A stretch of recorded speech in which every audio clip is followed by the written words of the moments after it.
Cavallo di Battaglia, and welcome to Shift+F1, a podcast about speedy race cars. That, by the way, is Italian for battle horse. Okay, yeah, there you go. We know what that means. One's battle horse is their area of expertise. So, for instance, exchanging penalty points for championship points is Kevin Magnussen's battle horse. What's your battle horse, Drew Scanlon? I'm Danny O'Dwyer. Podcasting whilst having a cold. Oh, nice work. Nice work. My battle horse is turning up for the podcast, something both you and Rob have failed to do the past 2 weeks. So I'm MVP this year, this season. That's right. On the Shift+F1 presenter, co-presenter leaderboard, I'm right there. Unlike you probably missed last week's podcast. I know you were doing some stuff.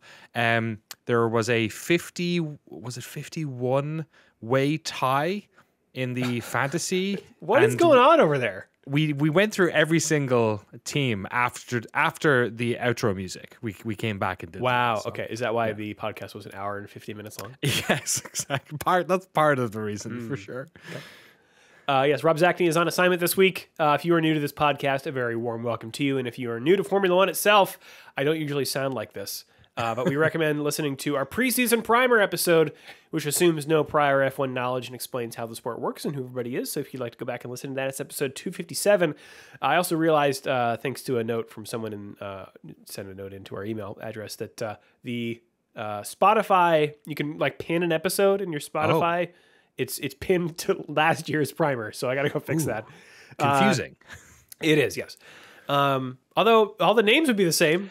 Almost. That's a good point. The drivers are largely the same. Which team has changed the most, I wonder? Maybe Mercedes in their fortunes? There's year? Also the V-carb.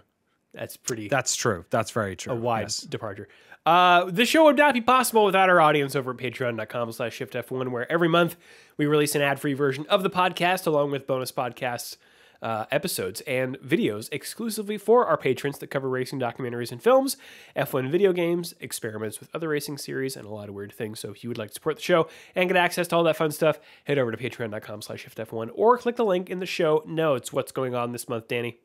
This month we are going to be taking time to watch The Stuntman, 1980 Stuntman, a classic. You've all seen it, of course. We all love this movie.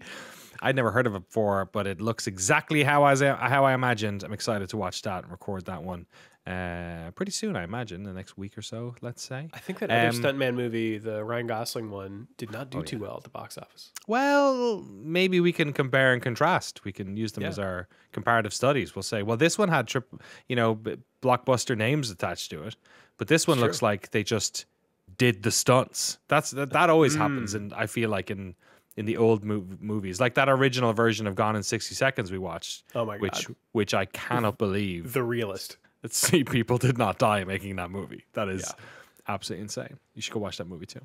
But massive thanks, of course, to all our incredible title sponsors: Get Rich or Die Ryan, Agave ATX, Cyphus Training, Turf SCS, at Team Blackjack, Michael Maves, Gordy's Army, at Talking Autos, Olivia Evans, TelemetryDeck.com, FTC, Drew Stewart, Bailey Foot, Abdullah Al-Thani, Jason Chadwick, Abraham Getchell, The Space Above Us Podcast, Bunny, The Original, Snigs, Alex Couchet, Max Voltaire, Circuit Demon, Troy Stammer, William Rumpf, Irvine Clinical Research, Lachlan the Maddened Man, Samurai Love Story, and of course Jason Kelly. Thank you all for emblazoning your beautiful names all over the side of our podcast. Drew Scanlon, I did it again. Every single year, the second week in June requires me to make a difficult decision, a Sophie's choice, if you will, where I have to decide whether or not I'm going to indulge my love of motorsports or my love of video games. Last year, you and me, we did not go to Summer Games Fest. Instead, we went to beautiful Sears Point, Sonoma County. We went to the beautiful Sonoma Motor Speedway to watch America's greatest driving spectacle, NASCAR, compete on the hallowed ground. And not only am I doing it again this year, I bought camping tickets for my RV. Oh, man. Yes. I'm sorry, Jeff Keighley. I'm sorry to the world of video game reporting. It was a tough choice, but was it? Was it? Danny, you're an American now. You Now need to right? focus on I got one. I was humming and hawing, and then I checked it. I left it too late. And then last week I looked, and I was like, "There's still one left." It's like it's not even that much. For you, you've camped in California. I had to buy the tickets for the weekend, of course, as well. That was like $100 or something like that. Kids are at $10 for the weekend, by the way, which is very reasonable. But the camping ticket was like $600 for 4 nights. 4 nights. That's not bad, right? Well, I don't know what RV camping is like. You got your electricity and or do you? I don't know. From what I know, electricity is free, but if you want to hook up for that gray water tank and that black water tank, I think that's going to cost you a little bit more. I see. But yeah, okay. Look, there were sites for like $2,000. It was like, on like turn 1, like right there. So you're also getting a seat though, isn't that right? I had to buy a ticket as well. Oh, okay. Hey, look. I'm saving money on E3 key there you go. 3 hotels and a flight to LA. That's the way to look at it. Yeah. And I get to bring my daughter. She's not going to camp for the 4 days. We also live 15 minutes away. So like literally my wife and kid are going to stay for like 2 days in the middle and do all that. But that's going to be so fun. I'm excited. Yeah. That's a small price to pay for some family fun. Yeah. Some good, clean family fun racing. If you see me at the NASCAR, give us a wave. Drew, if you want to come up for the day, hang out, grab some beers. Yeah. Oh, that'd be great. It's up. That's the dream. I don't need to worry about any of that parking, on the way in. Right. Although it wasn't that bad when we went, was it? It was kind of reasonable. It was fine. Yeah. Anyway, it's not a NASCAR podcast. Sorry, everyone. It's not. It is a Kevin Magnussen podcast, though. Let's jump right into the news, shall we, Danny? Let's do it. Kevin Magnussen, 2 points away from a race ban. Oh, man. Heading into this weekend. Man. Yes, so the way this works is that you get, for some incidents, drivers can, they're not awarded, I guess they are issued penalty points by the stewards to their driving license, to their super license. If a driver accrues 12 penalty points in a 12-month period, they are subject to a 1-race ban. So it's a 12-month period, so it's rolling, right? So if the date of the point issuance falls outside that window, it disappears. Kevin Magnussen has picked up 10 of them this year already. And this is what, the 6th race or something? So in Saudi Arabia, he got 3 penalty points for the collision that he had with Alex Albon. He picked up another 2, and these are all collated by The Athletic. Thanks to The Athletic. Fantastic. He picked up another 2 in China for his collision with Tsunoda. During the Miami Sprint, he went off track on 3 occasions to stay ahead of Lewis Hamilton. On that third breach of track limits, he got 3 penalty points. Although, interestingly, the stewards did note, and this is from the article, the fact that the rules do not deter the kind of way Magnussen drove, and that they would, quote, raise explicitly the matter with the FIA and the stewarding team. So they're noting that, we're giving him these penalties, but the other things, so they gave him points for the track limit breach, but the so-called unsportsmanlike behavior where he is defending harshly to help Hülkenberg get further away from his opponents, there's nothing in the rules that says he can't do that. So they're just noting that, hey, we're not flagging any of that. I always feel like this probably will fall under the sporting code or something like that. You know what I mean? It's not chivalrous enough for Formula One. Right. It's the funny because unspoken rules. Exactly. Nobody I thought it was hilarious, and I found it very enjoyable watching him defend like a lion. But there's also no part of me that thinks that falls within fair play in the sport, I guess. But it feels to me like camping in video games. It's a little bit, you know, yeah. like it's not explicitly barred from the rules, but like, come on. Yeah, like don't do it. And like you know, games are designed in a way to stop people from doing it. It's difficult to put a hard, you know, limit on that activity, but similarly with F1, I mean, there's the whole you can only make one move under braking, or you can't swerve multiple times on the straight. This is these are the reasons why. It's because you can't just use your car as a block. But like that's what F1's all about, right? And a lot of motorsports about finding the limits of the rules and exploiting them. And he did, much to his teammates' benefit. Yeah. He did get another 2 penalty points in the Miami race for a collision with Logan Sargent. And so he's up to 10. If he gets 12, he will get a race ban. So the article points out that penalty points are typically limited to on-track incidents.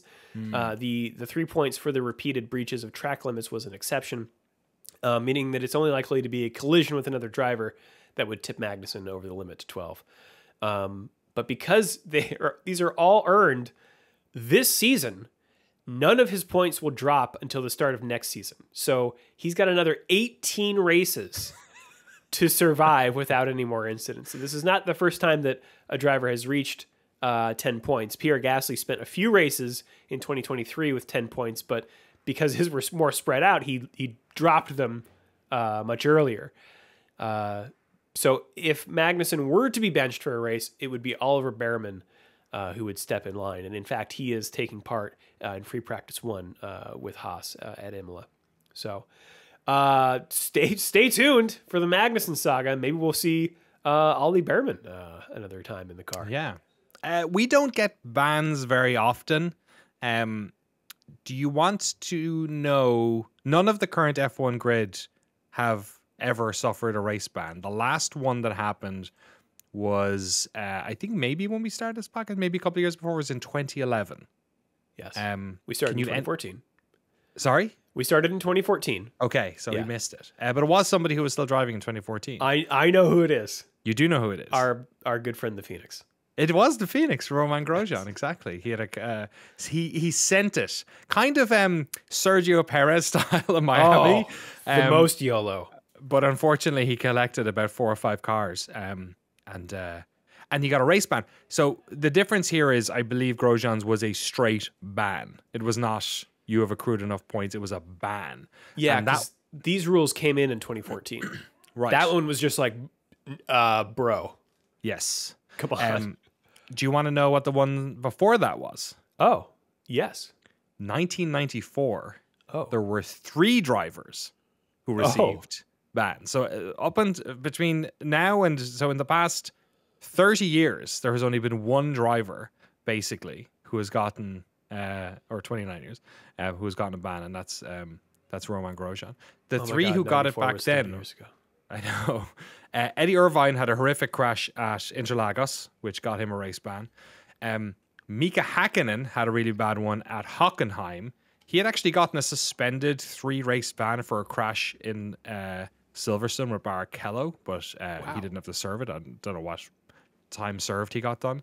And Michael Schumacher also had one that year when he overtook Damon Hill on a formation lap and then gave him the place back, but he got a black flag, but he ignored it. Oh. So he was banned for the next race. The same thing happened to Nigel Mansell in 1989 as well. He had he reversed in the pit. He drove past his pit box, reversed to do the pit, got a black flag, didn't acknowledge it, got struck off the race, and also got banned for the next one. So they don't happen very often at all. Yeah. I will say, if you're going to get a race ban, do it in a season with 24 races. Yes. You know, right. Take the weekend off. Don't worry about it. Yeah. I did want to, this is a complete tangent, but one of my favorite anecdotes about camping and video games, which is where you, if you're unfamiliar, it's where you hide and don't move in a multiplayer game.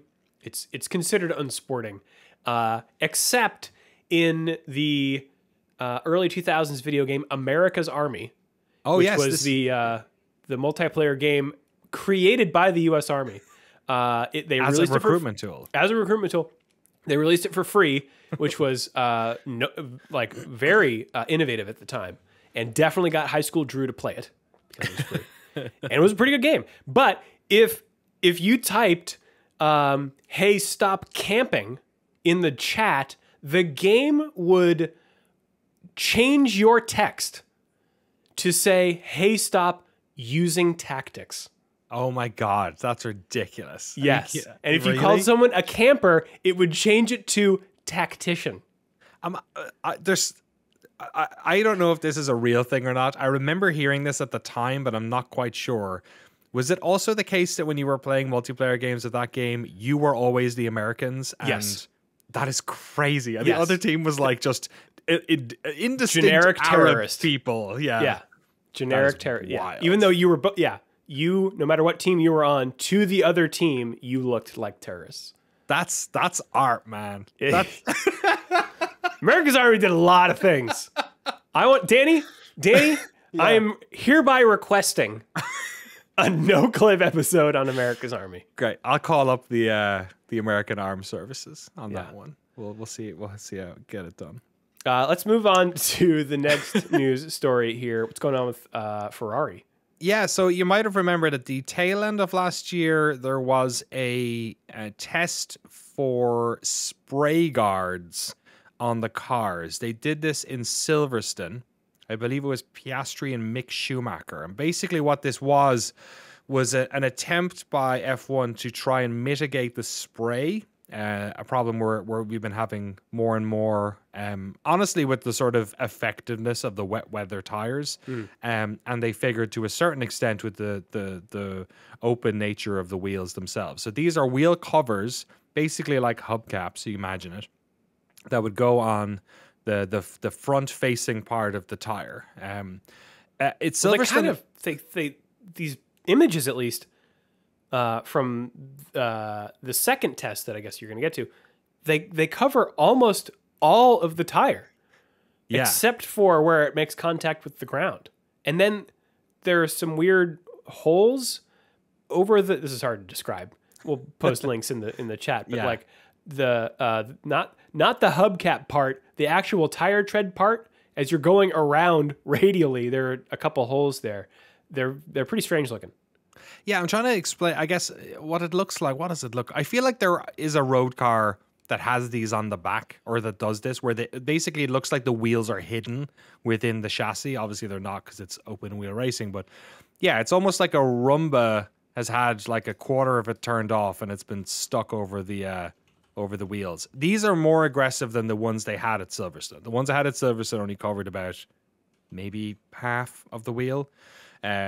These ones go a lot more. And we haven't the test they did at Silverstone, I guess results of it were pretty poor. They said that it didn't really make that much of a difference, it seemed. Right, because what they're trying to tamp down on is, like you said, Danny, the tires are so good at sweeping water off of the road that they like atomize it and turn it into fog, and which really makes the visibility bad. So this one was done by Ollie Berman and Arthur Leclerc. The reason why they have two drivers is because they have one driver in front and one driver in the back, and the driver in front creates the spray and the driver behind is driving close to them to basically try and give their feedback on that spray. We haven't heard the results from this one yet, but last week I read a report that there was conversations with Pirelli happening about the possibility of making what essentially would boil down to a wet weather light tire, so a transitional tire that would exist between the intermediate and the wets, because the grooves on those wets are so deep and because they're just, as you said, atomizing the water. I can see there's an issue here with driver safety. Obviously, these cars are big, they're heavy, they're fast. You don't necessarily want to be limiting the grip of wet weather tires. If that was to happen, it would almost assuredly also I guess, limit the ability for cars to go out in the wet at all, or at least, you know, put a bit of a strain on that. Right, but we're already there, right, with the fog. So Yeah, it seems that like is there also might be a some safety concern. Yeah. some middle ground between like, well, these create only a little fog, but have less grip, so, you know, they're okay. Yeah, exactly. Because the issue, if you've watched any wet races, and go back on the F1 TV archive or YouTube or something and watch wet races in the past. Obviously, cameras have changed and they're using, you know, probably further lenses a lot of the time, so it makes it look like it's worse. But the type of spray that they're basically immediately, like car number 2 is getting, is crazy. Yeah. You know, we all remember Japan 2 years ago now, I think, was it, where it was just absolutely insane, and they had the crane drive on the doing the unthinkable thing of all places, like, for goodness sake. But yeah, so we'll hear, I guess, based on this is just research. I think it gets shared around a lot because it just looks so strange as well. Those covers. I don't know what they do. Would they have to, like, if we posit that this gets brought in, I don't really think it will, but I wonder what you do then. Do you do a race weekend by race weekend? Like, there's no point in sticking these things on if you're going to be in Bahrain, you know what I mean? Ironically. Yeah. Also, I remember last time around they were talking about there definitely was a reduction in aerodynamic grip as well, mechanical grip. So, you know, that plays into it as well a little bit. But yeah, no results from them as time of this recording.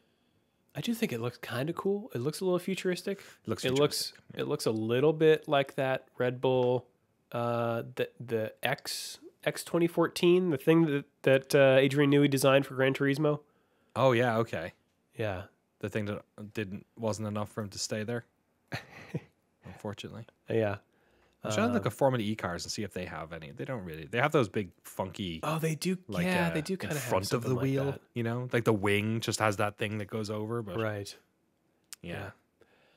All right. Next up here, Gunther Steiner, former team principal of the Haas F1 team, and the Haas F1 team. It was initially reported as an amicable divorce.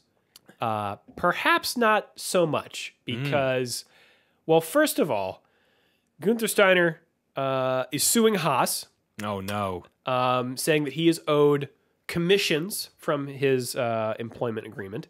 And that Haas continues... Aldi catalog money just came in. That's right. He's got to get his cut. And that Haas has continued to sell merchandise with his likeness without proper compensation. What some really good quotes in this Athletic article.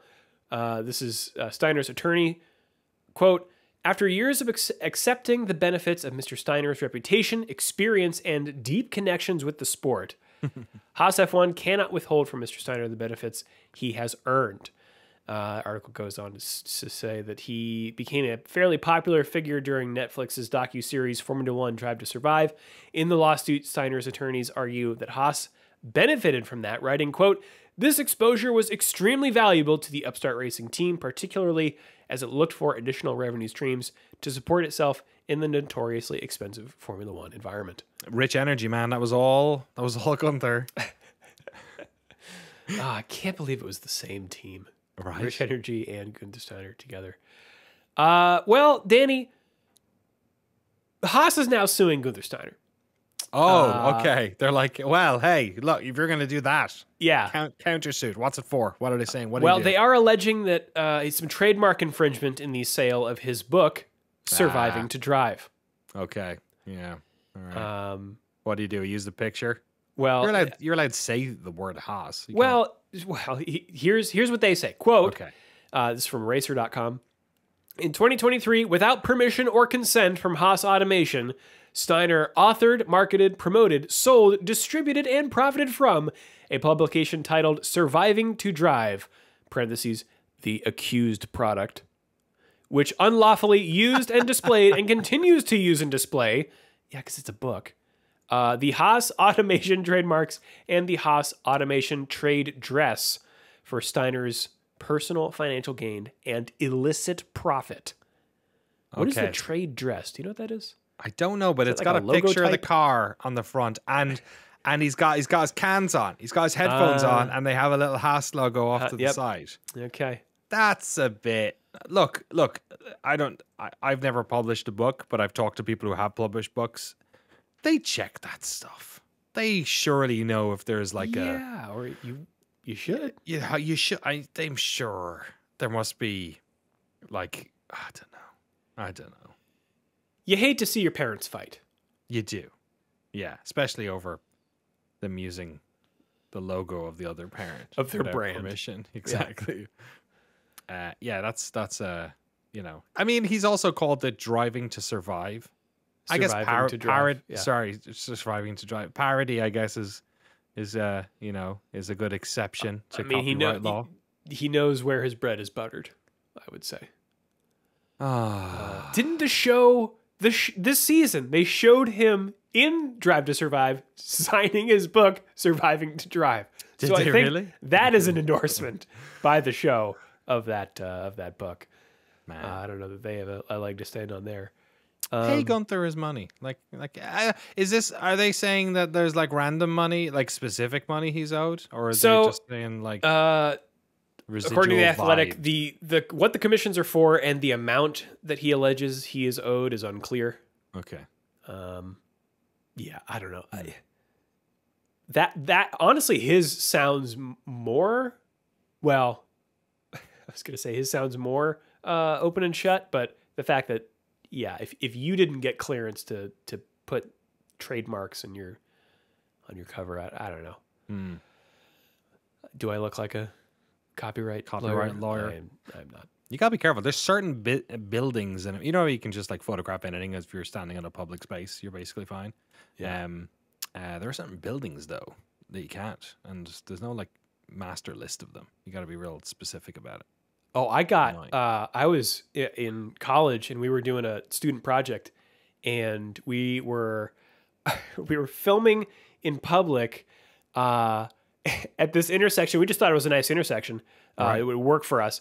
And we were just, two guys out with the camera. Oh no, can I guess? Please. Was it like a CIA building there or something? No, it was a church across the street from a synagogue. Oh no. Okay, yeah. And this was, what year was this? This was probably 2002. 2005. Okay, right. And so things were a little jumpier. Yes. And this guy pulls over in a Jeep Cherokee. Okay. Nothing weird about him as he walked up, like plain clothes, but pulled out a badge and said, "Hi, I'm with the FBI. Oh wow. What are you guys doing?" I wasn't that far off. I thought it was and like actually the FBI building, the federal building, is right down there too, near wild. where we were. Was this where was this? SF?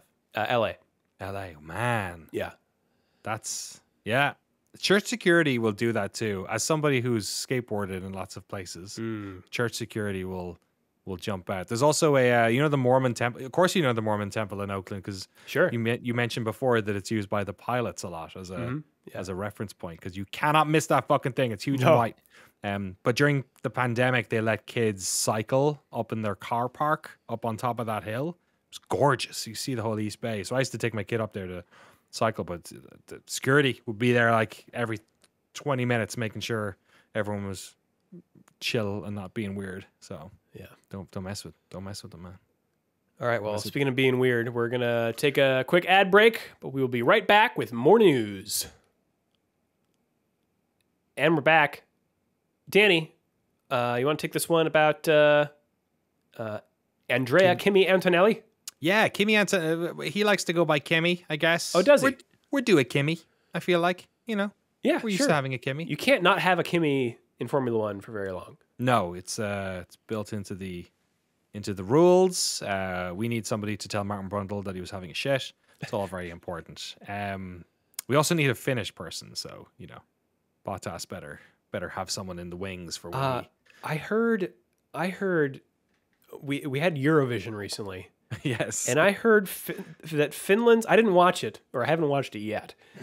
Finland's entry, I believe this is right. I don't know that it's right. I might confirm it right now. Was a man called Windows 95 Man.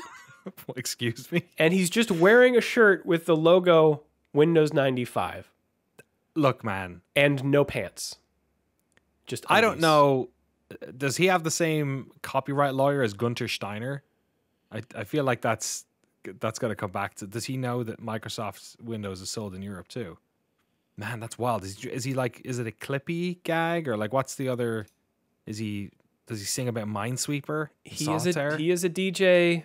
Okay. I'm just gonna. Fucking Deadmau5 has a lot to apologize for him, man. I feel I'm Daft Punk to a certain extent, but they weren't like DJs like that. Like they were mostly production artists, but like ever since Deadmau5 came out, man, everyone's gotta have a mask or a bit or a thing. You can't just be a DJ anymore. You can't just be Fatboy Slim. I've pasted it in the chat in our browser here. In our browser chat. Great. I've been using this thing for He does look like Linus Torvalds. I don't know who that is. Who's that? The guy who created Linux. Oh He's my a gosh. DJ. Yeah, he's got skin. Well, I guess we got our thumbnail. He's got skin colored I don't know. tidy whities. I don't know that I want to do that for our thumbnail. Anyway, how did we get there? Kimi Antonelli. Finish. So Kimi Antonelli is one of these drivers that kind of like Verstappen. He's coming. He's coming to F1. Sooner or later, he's coming to F1. He's in Formula 2 at the moment. He is 17 years old. So this has been a story that's been trundling on for about a week. Basically, at Miami, it was revealed, I guess, or reported on that somebody had triggered a clause to basically see if he could get special dispensation to get his F1 license. There's a bunch of things you need. We talk about the super license points a lot. The biggest issue he has is that he is 17 years old. Verstappen had the same problem too, if I recollect. This was the Verstappen rule. He was the last one in. Yeah. Then they were like, we can't do this anymore. Okay. They have to be 18. Because they have to be able to drive a road car. They need a driver's license. It seems completely ridiculous that these kids now who have been trained to be professional drivers from the age of 1 need to get their driver's license to compete. But you can get it at 16 in the US, 15 some places. You can really, yeah. I guess a good point. Yeah, I don't know. Yeah, so maybe it's not that. I don't know. Maybe I think they probably did it for safety. Okay. If I had to guess. They just think you're a dumbass. Yeah, I don't know. He's in Formula 2 because he jumped Formula 3. He got 2 Formula 4 championships in the same year, and then because of that, jumped right to F2. And now they want him to jump right to F1. So nobody technically knows who asked for this, but all eyes are on Williams. Obviously, Logan Sargent has had a rough couple of seasons, but obviously I think Miami, his home race, had a rough one of it. Didn't finish one race and ended at the back on the other. So Williams are not a team who necessarily go for the mid-season driver swap, but it's a long season, man, and who knows, maybe if the right person is available. James Vowles, when questioned on it, said we have far bigger problems to solve than our drivers at the moment. He said that they're in a car that even when they're a good driver is Alex Albon is driving well, and he has been driving well. It's not getting into the points. When Toto Wolff was asked about it, he said, we have not asked for the dispensation. I think Kimi needs to concentrate on his F2 campaign and the testing he does with us. That's the most important. The testing was good, but early days, there's no real comparison. So he is a Mercedes Academy driver, and there basically there is no world in which Williams get him for a long-term contract. He is part of Mercedes's team, but they could basically get him for there's on loan exactly for a little while. But Toto seems against it. They seem to want to have him have a full F2 season before that happens. But he's coming. He's coming. But think about this: if Williams is saying that we're not looking for drivers, well, okay, you get a driver in there. Even if the car isn't great, he at least gets some F1 experience, right? And then if you're Mercedes, you're like, okay, great, he's got a year in Formula One. Now it's time to bump him up. Like, it kind of seems like a win-win. To play devil's advocate, I don't know much about, early athletes and what's important to them, but you could make the argument that if you're bringing in this rare talent and then putting him in an absolute stinker of a car, that maybe it could do damage. Like, I don't know. Maybe there could be a mental aspect there, where it just doesn't work out. It's hard to tell. Obviously, Toto doesn't necessarily want that to be the case. Yeah. All right. Well, we'll have to see. I think if they don't give him a dispensation, the earliest he could come in is like the Dutch Grand Prix next year. Okay. Which would be weird. Or Monza. Yeah. All right. More Ferrari related news. Ferrari's got 2 new hires joining their team in October from Mercedes. Oh boy, the brain drain continues. Yeah. We've got here Loic. Do you know how to pronounce this name? Loic. How do you spell it? Loic. L-O-I-C. Loic. Okay. It's French, is it? Loic Serra. This was a planned move. It was already known. He worked as the team's chief vehicle aerodynamicist before taking over as performance director in 2018. This is from racefans.net. At Ferrari, though, he will serve as the head of chassis performance engineering.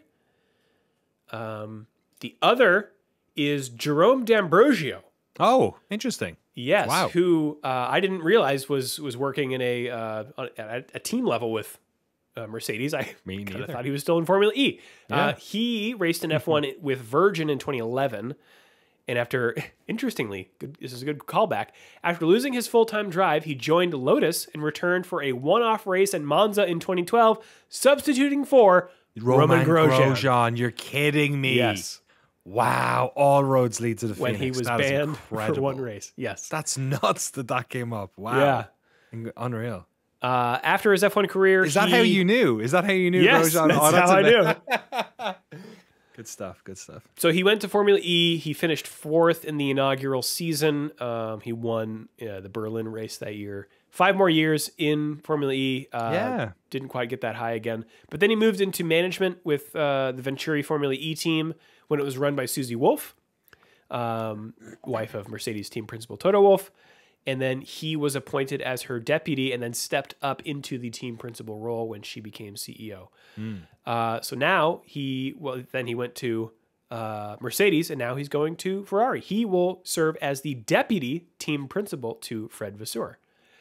Also, some more D'Ambrosio facts here. Shout out to Shift+F1 patron and Discord user WeGraph for pointing out that he is married to Eleanor von Habsburg, sister to racing driver Ferdinand Habsburg. Wow. Yes. Wow. I hope he's got good Belgian genes to get in the soup there. They have named their son Otto after Eleanor's grandfather, the last crown prince of Austria-Hungary, whose name is different Otto. The Otto you're thinking of is Franz Joseph Otto Robert Maria Anton Karl Max Heinrich Sixtus Xavier Felix Renatus Ludwig Gaetan Pius Ignatius von Habsburg. Jesus Christ! Wait, does he do the whole thing as well? Then, do they all do it? Does Otto? I don't know. I wonder. Did they keep the ball rolling with this? Like, I feel bad for people with double barrel surnames, but that's obscene. I know Ferdinand has got a lot of names. Don't know about Otto, though. Habsburgs, man. Keep in the family. Last one here, Danny. What's going on with Sauber? Oh, Lord. Yeah, just a quick hit from Sauber. They've got some upgrades coming. One of them is this from one of their reps over at Sauber, Alessandra Aluni Bravi, says we have important updates in Imola, not only concerning our pit stop, because we have all the new parts to ultimately fix the problem with pit stops. And then we have an important upgrade coming in Imola. So I think this will be determine the next 3 or 4 races and the possibility for us to score points or not. So they have a pit stop solution, Rob talked about a few weeks ago. Some better guns, hopefully, and they have a chassis update too. So, or sorry, I actually don't know if it's a chassis update. They have an update to the car, which will also be coming in Imola. So we'll have to see. The only way is up for Sauber, I feel like, at the moment. So, good luck to them. Yeah. Yeah. Good luck to everyone at the, speaking of long names, Formula One MSC Cruises Gran Premio del Made in Italy del Emilia Romagna 2024. That is the name of this weekend's race. Danny, tell us about the track. Yeah, Imola. It's been around. To me, it's like an old school circuit. It kind of came back only recently in 2020 under the name Emilia Romagna Grand Prix. Prior to that, it was known as the San Marino Grand Prix for a long time. San Marino is a tiny little microstate in a country that used to be all microstates in the north of Italy. It is on a continent that used to be microstates. That's very true. It is the fifth smallest country in the world. Can you name any of the other ones, Drew? Oh, Vatican City? Yes, that's number one. Luxembourg? No. Oh. Another F1 destination? Monaco? Yes, that's number 2, I believe. And then 3 and 4 are like 2 Pacific islands. So got it. That might, somewhere, I think it was 2 islands that are like quite near the Fiji, Solomon Islands kind of region down there. It's got about 35,000 people who live in it. I've never been there before. Whenever you look up pictures of it, it's got this crazy castle that looks like Minas Tirith. This town that looks like it's just built into a mountainside. Looks absolutely incredible.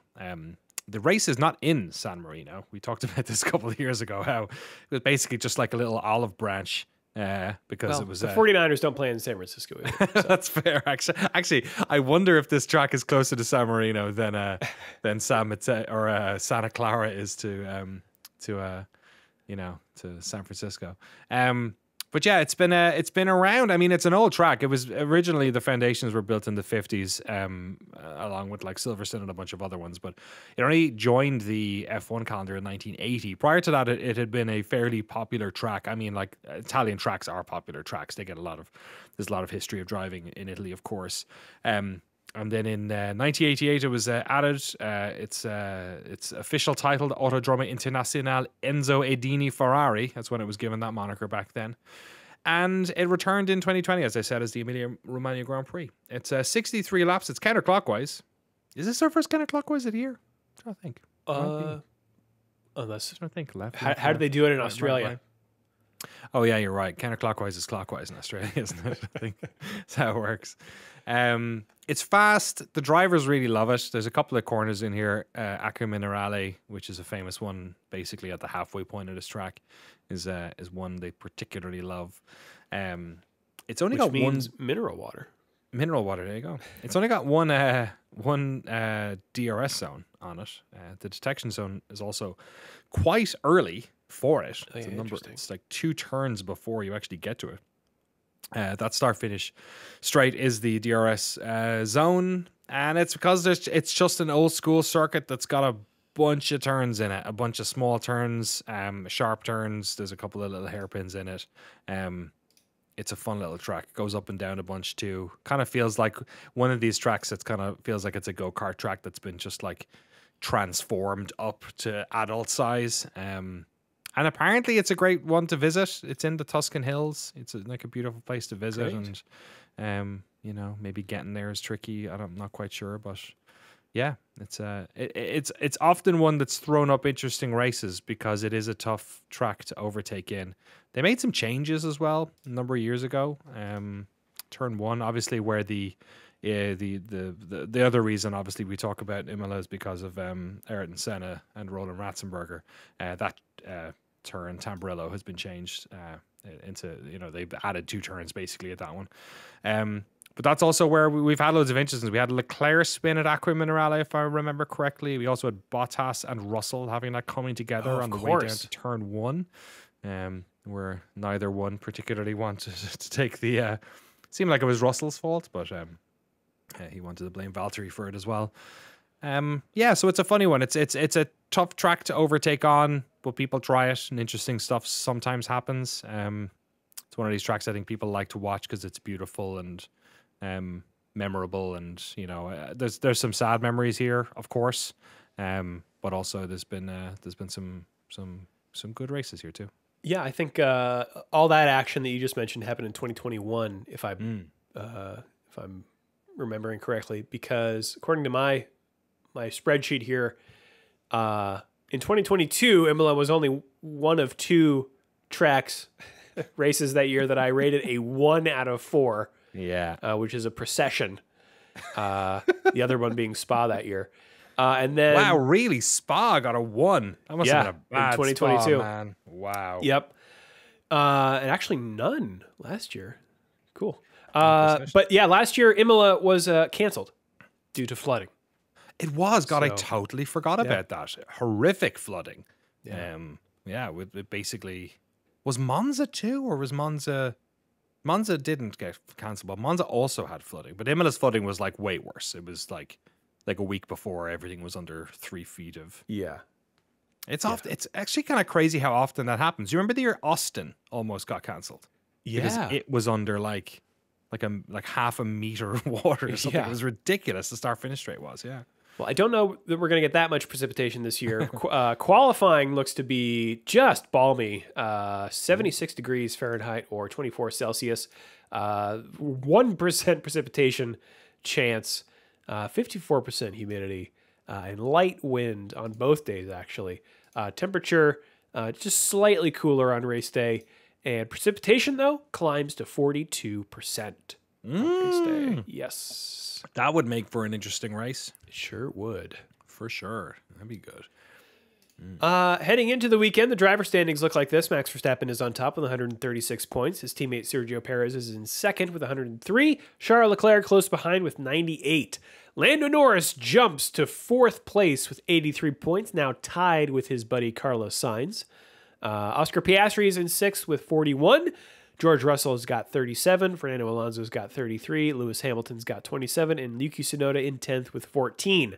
Then we've got Lance Stroll with 9. Oliver Merriman and Nico Hulkenberg tied with 6. Daniel Ricciardo's got 5. Esteban Ocon and Kevin Magnussen are both tied with 1 point in 15th and technically 16th place. And then behind them, we've got Alex Albon, Zhou Guanyu, Pierre Gasly, Valtteri Bottas, and Logan Sargent with 0 points. In the constructor standings, Red Bull Racing is on top with 239 points. Ferrari is in second with 187. McLaren is in a solid third with 124 points after Norris's win. Mercedes is in 4th with 64. Aston Martin's in 5th with 42. RB is in 6th with 19 points. Gene and team have 7. Alpine has 1. And then Williams and Sauber have 0. Drew, can I ask you something? Yeah, what's up? We didn't get to talk about this with you last week. What did you make of Lando Norris's victory? Oh my gosh. So fun. That was really fun to watch. Just watching F1 TV on my telephone, laying in bed. Yeah, it was great. Yeah. Did you have it spoiled ahead of you? No, I didn't. Oh, that's excellent. It was great watching him kind of win it on. Like, he got some lucky breaks, but like I felt like he earned it. Yes, I agree. Yeah, exactly. He won it on merit. I think. And he's also come so close before, and so this was finally just like it's like Peter Jackson winning the all the Oscars for the third one. Yeah, God, yeah. It was. Did you skip ahead for the last few laps? Because I would have done anything to be able to like skip ahead. I was so nervous for him for the last 10, 15 laps. I was pretty nervous too. Yeah. I actually I watched qualifying live, and I've never done this before, but I watched the onboard live. So Excellent. when you do that on F1 TV, you know how you just pick a driver's onboard, and you could hear all their radio comms. I'd never done that live before, It's and awesome. it was really cool. Although you don't get the commentary, and so I was like, well, who is going to get pole position here? And so I picked Verstappen, and it's such a different vibe being on board with one driver. Yeah. Setting up the lap, doing the warm-up lap, doing the full lap, coming back in, hearing from the team. It feels like it just feels a little more like, it feels more real, which I guess, makes sense because you're on board with one person. And it's like voyeuristic or something. It reminds me of like 2004 internet when I would go and find a random webcam somewhere and watch it. You're like, wow, like I can't believe I'm in this other like part of the world right now. Right. Yeah. That's kind of what it feels like when you're with the driver. And I honestly think the fact that the commentary disappears is part of that experience. And the fact that you can also hear their comms. Like it's very, it's super cool. If you'd like to join the standings yourself, you can do so with our official Shift+F1 League, Fantasy League. Official. You can join using the link in the show notes. And you can also send us an email, shift.f1podcast@gmail.com or fn.cool/emails.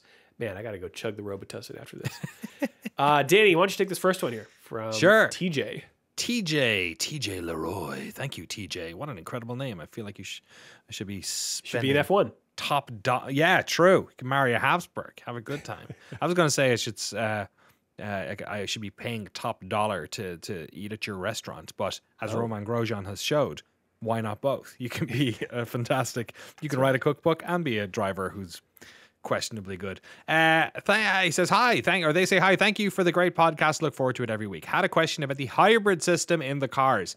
It has a battery. Are those fully charged before the race and quali, or do they charge as they are driven? Thanks, from TJ. So the first, when I first read this, I was like, oh, this is an easy answer. But then we talked with you, we realized there's actually a part of this we don't know. Yes, I interpreted this question differently because I read it wrong, and then I went down a research tunnel and then came out the other side and realized that was maybe not what they were asking. So the easy version of this question is whether or not they sort of like going camping, do they fill the battery of the car like Formula E style and then drive it until it's empty, I guess is the sort of implied question, which is obviously not the case. That was the case in Formula E in the glorious early days of Formula E when they did not have batteries big enough to last an entire race. We had the wonderful years of them swapping cars halfway through the race from one empty car into the full car, which I miss a lot because that was very silly. In Formula One, the batteries are charged by actions within the car, by kinetic and heat movements that happen within the car. And the way I interpreted the question was whether or not when they leave the pits, they have an artificial full charge in the battery, which I actually did not know. So I looked it up. Apparently, they do not. It makes sense, basically, on the formation lap, or probably the lap when they're coming around just to get to the pits or to the grid as well. They are basically able to like turn on the energy recovery on the car to max, right? Which you'd never do in race conditions because it would slow you down so much. They slap the dynamo on their front wheel to get the light working, as it were. So they basically apparently within like 45 seconds of using all that stuff, they can get a full charge ready. So that's what happens during the race, TJs. Basically, during each the battery pack is almost used like a boost that runs out, as you're doing a lap. So you charge it up to 100%. Maybe you're not in traffic. Maybe you're just driving normally, and you're basically using that battery with the engine mode that you're in. It used to be literally a button they would press, which we don't tend to do that anymore. But you basically will use that battery throughout the lap, and then hopefully you are recharging that battery by braking into certain braking, heavy braking, which basically recovers some energy. Heat from the car as well to a certain extent, although they've sort of changed a bunch of that stuff. And then hopefully by the next lap, maybe you're at 100% again. When you're defending hard against somebody, especially if they have DRS, generally you end up using a lot more of the battery. So you come around for a new lap, maybe you haven't recovered enough of that energy for the next time around. But that's how it works. You don't start the race with a full battery. You don't have a battery that lasts the entire race. It's more of a something you are topping up and using on a lap-by-lap basis. All right. Thanks for that info. I learned something today, too. I'm a scientist, as you can tell by my knowledge of things. Yeah. This next one comes from Hannah. Hannah says, "Hi everyone, love the pod." Thanks, Hannah. Thanks, Anna. Just wanted to bring something up I haven't seen highlighted by many people yet and seems to have been glossed over. The-race.com mentioned that the person that Horner harassed was both his PA and Newey's PA at the same time. Even if Adrian Newey leaving is just based on how Red Bull has handled the issue, he does have a personal connection to the victim. And yes, sure enough, from the race, I'm going to quote from the article, "It's not as if Newey would be departing because of a general malaise within the team either. This is very much a personal issue based around the Christian Horner controversy regarding the employee who served as a PA to both Horner and Newey." That's an interesting wrinkle to this. I had no idea that it was anyone's PA. Yeah. Let alone I didn't have any clue whatsoever who this person was and who they were connected to. But I mean, yeah, like I think over the past couple of weeks there's been a lot of reports on the no love lost between the two of these guys. Perhaps this was a looking at the fire and pointing at the smoke situation, but maybe the fire happened for a different reason. As you know, when you read this article, that seems to draw a much more direct line. I guess we will likely never know for sure, but yeah, I mean, you know, it all. I think that appeal is still going. So the internal one, right? Yeah. I think that's right. Yeah. And then after that, we'll see if there's who knows? We'll see if there's a civil suit or something. Must be exhausting. You know, you feel for the victims in these cases where you're just like, they have to go through so much of a, you know what I mean? It's probably a full-time job doing all that stuff as well, Yeah. you know? Yeah. I had no idea. Glad. Thanks, Anna, for sending that in. Yes, indeed. Thanks for all the emails we get at shift1podcast@gmail.com. We're often not cool /emails if you can even understand what I'm saying through my nose. You're doing a great job. You can also hit us up on the socials. Check the link in the show notes for all of that. That's us around the internet. Should we take it around the world of racing, Danny? Let's race around the world. Yeah. Oh, we got a lot of racing this week. Oh boy, glad. Good, because we skipped it last week. Nobody noticed. Wow. 50-minute podcast didn't do it. Wow. Formula 2 and Formula 3 will be supporting Formula 1 this weekend at Imola. We've got the Craftsman trucks at the North Wilkesboro Speedway in North Wilkesboro, North Carolina. It's all Take north that, over South there. Wilkesboro, you suck. For the Wright brand 250. Take that, Left brand, you suck. We've got the Repco supercars at the Wanneroo Raceway. Wanneroo. I sure do. For the Perth Super Sprint. Super Sprint. The Motocross Grand Prix is at Circuit du Puy de Pourcey. Excusez-moi. Circuit de Pourcey. Puy de Pourcey. Sacre bleu. That's what I said. For the Monster Energy Amex GP of France. Fantastic. Best of luck to Pepe Le Pew in that race. The NHRA is in Elwood, Illinois for the Route 66 Raceway. Ooh. Yes. Rough. There's parts of that road ain't looking too good. Oh my God. I completely forgot.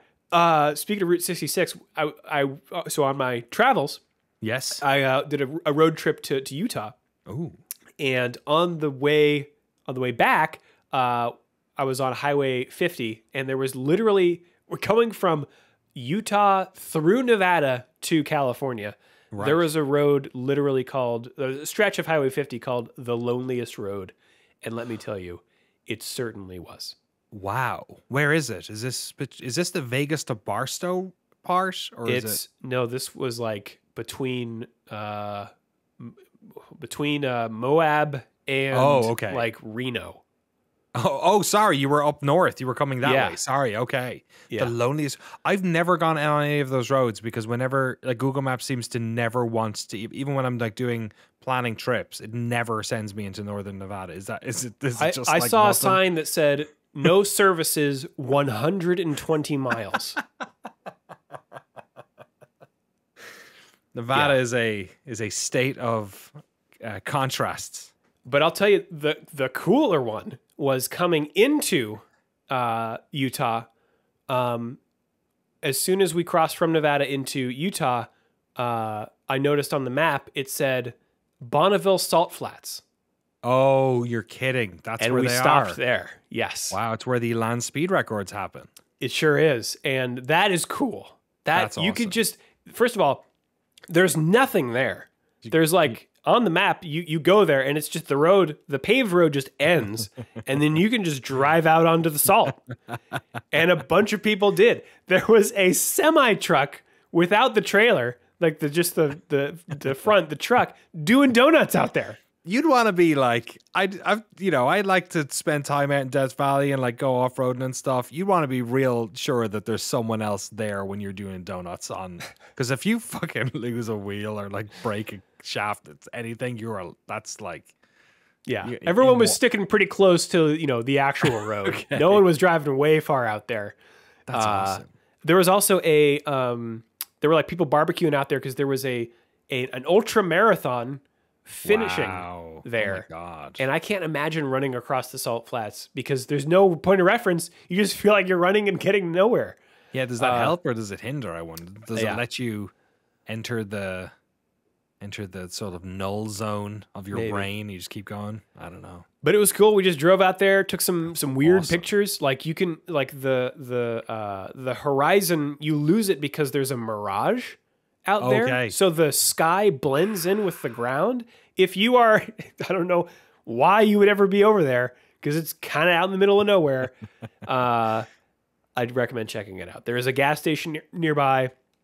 I bought a mug that's probably been on the shelf for 20 years.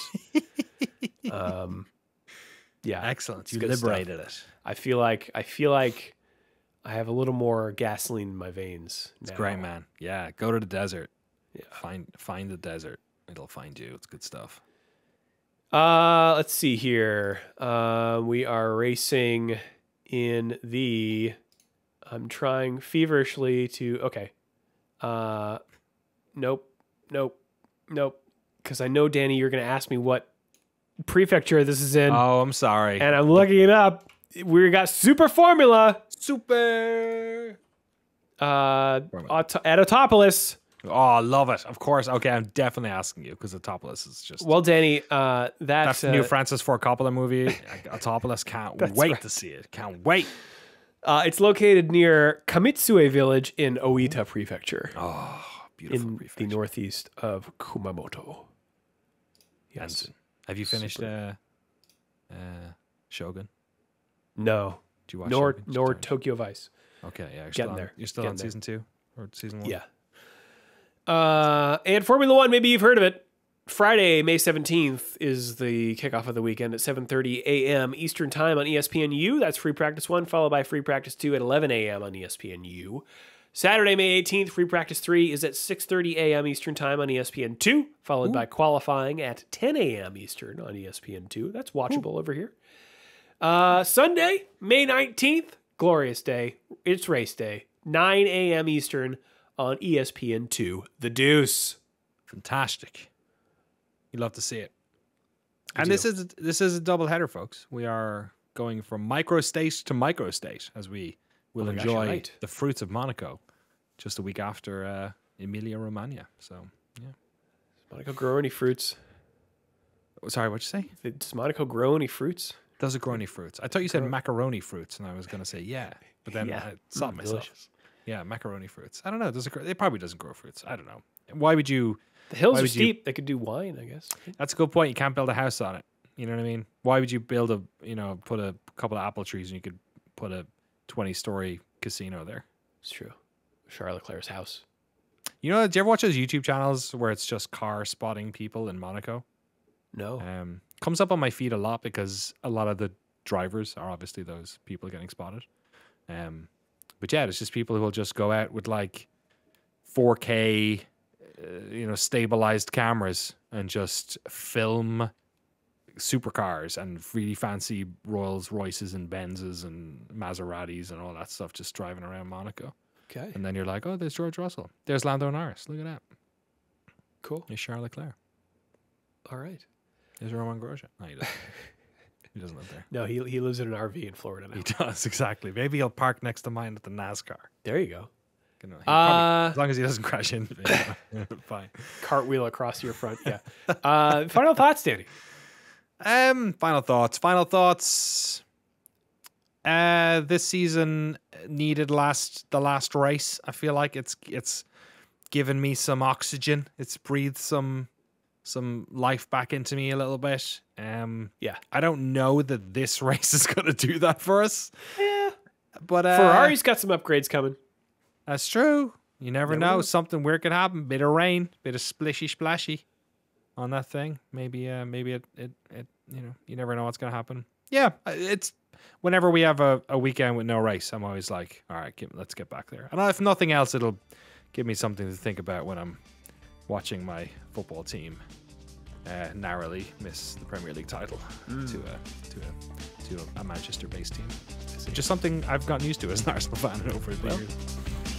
All right. Well, if you would like to support the show and get access to all of our bonus episodes, the ad-free version of the podcast, and the official Shift+F1 Discord, you can do so over at patreon.com/ShiftF1. Have a good race weekend, everyone. We will see you all next week.